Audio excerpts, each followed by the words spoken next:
بسم اللہ الرحمن الرحیم۔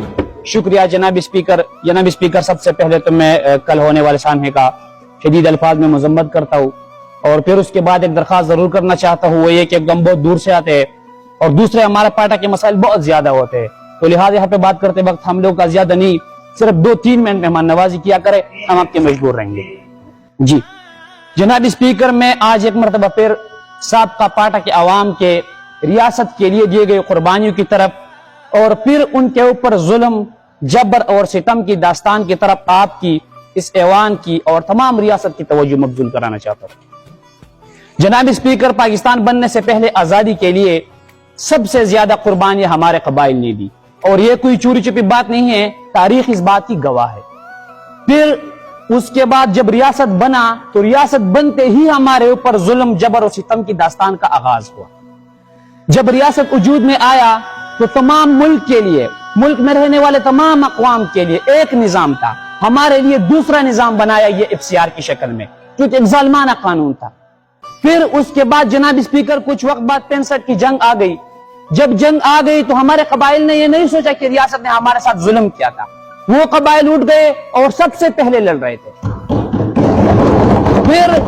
پھر کچھ وقت بعد 71 کی جنگ آ گئی۔ جب 71 کی جنگ آ گئی تو پھر وہ قبائل اٹھ گئے اور بلا تعصب سب سے پہلے لڑ رہے تھے۔ پھر کچھ وقت بعد افغانستان میں روس آیا اور روس کا جو مشن تھا پاکستان کی گرم پانی تک پہنچنے کا، پھر یہ قبائل اٹھ گئے، وہاں جا کے مجاہدین کے ساتھ مل کر ہم نے نہ صرف روس کو شکست دیا بلکہ ان کو بیار اور مددگار بنا کر وہاں سے بھگا دیا۔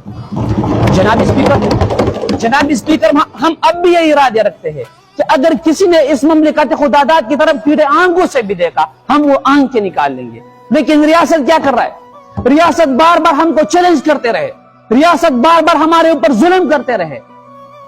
جناب اسپیکر، ایک طرف کہ ہم قربانیاں دیتے رہے، دوسری طرف کہ ہم FCR کی زنجیروں میں جکڑے ہوئے ہیں۔ تمام ملک کے علاوہ صرف پارٹی میں انقلاب لایا گیا، جس انقلاب کی وجہ سے ہمارے معیشتیں گر گئے، ہمارے بچے یتیم ہو گئے، ہمارے نوجوان معذور ہو گئے، یہاں تک کہ نقل مکانی کرتے وقت ہمارے ماں اور بہنوں کے بچے رستوں میں پیدا ہو گئے۔ جناب اسپیکر، کتنی افسوس کی بات ہے، ہم نے وہ بھی برداشت کیا۔ ادھر آ ستمگر، ہنر آزما ہے، تو تیر آزما، ہم جگر آزما ہے۔ جناب اسپیکر، بات یہاں پہ ختم نہیں ہوئی۔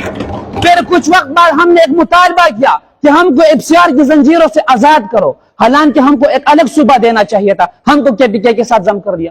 جب ہم ضم ہوئے تو ہم نے ایک جشن منائی کہ کم سے کم، بس تھوڑا سا مہربانی کرے، کہ ہم نے کم سے کم FCR تو ختم ہوا نا۔ لیکن جناب speaker, there is something fishy۔ جب FCR ختم ہوتا تھا تو اس وقت ہمارے ساتھ کچھ معاہدے ہوئے تھے، کچھ وعدے ہوئے تھے، ہم آپ کو یہ دیں گے وہ دیں گے، اور سب سے بڑی بات NFC کا کہ نیشنل فائنانس کمیشن سے پارٹی کو بہت ریلیف ملے گا۔ ابھی تک کوئی بھی بندہ مجھے یہ بتا دے کہ اس NFC سے پارٹی کو کیا ملا، کیا مل رہا ہے اور کیا ملے گا۔ جناب اسپیکر، پھر صاحب کا حکومت نے ہمارے پارٹی کے لیے وفاق سے ہیلتھ انشورنس صحت کارڈ دیا، موجودہ حکومت آ کے انہوں نے ختم کر دیا کہ باہر میں جائے، تمہارا اور ہمارا کوئی تعلق نہیں۔ جناب اسپیکر، یہاں پر تو پارٹی کے لیے نہ آئین ہے، نہ قانون ہے، نہ عدالت ہے۔ ہم روئے تو کس کے سامنے روئے؟ جناب اسپیکر، وہ دن دور نہیں ہے جب ان لوگوں کی کرپشن نہیں چلے گی، ان لوگوں کی غنڈہ گردی نہیں چلے گی، ان لوگوں کی بدماشی نہیں چلے گی۔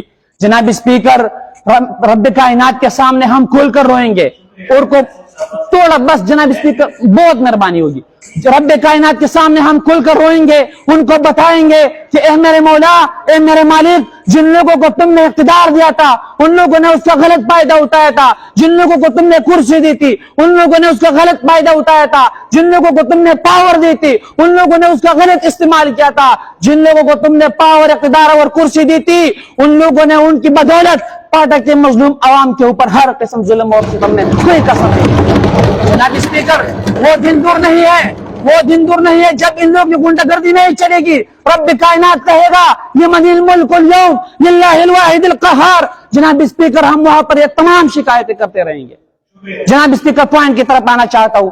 پوائنٹ یہ ہے کہ یہ پارلیمان ایک کمیٹی بنائے، وہ کمیٹی جا کے وفاقی حکومت سے بھی ملے اور ملک کے تمام معزز و محترم اداروں سے ملے، ان کو بتائے کہ پارٹی کو سب سے پہلے امن دیا جائے، امن کے بغیر کسی بھی علاقے کی طرف امپوسیبل ہوتا ہے۔ پھر اس کے بعد وہاں پہ انڈسٹریز دیا جائے تاکہ وہاں کے نوجوانوں کو روزگار ملے, وہاں پہ یونیورسٹی, اسکول اور کالجز دیا جائے تاکہ وہاں کے نوجوان کو پھر وقت کے چالاک لوگ آئین اور قانون کے نام سے دھوکہ نہ دے سکے. آخر میں ایک شعر ضرور بتانا چاہتا ہوں. چخازے شنیمی پا قبر بھی ولاڑے, چخازے شنیمی پا قبر بھی ولاڑے, تو غلام منم رازی تو کئی پلاڑے, اور چی پخپل بھی نوم لمبے دلے, تو معاملہ پڑھی دوئے دو جماعت غاڑی. Thank you.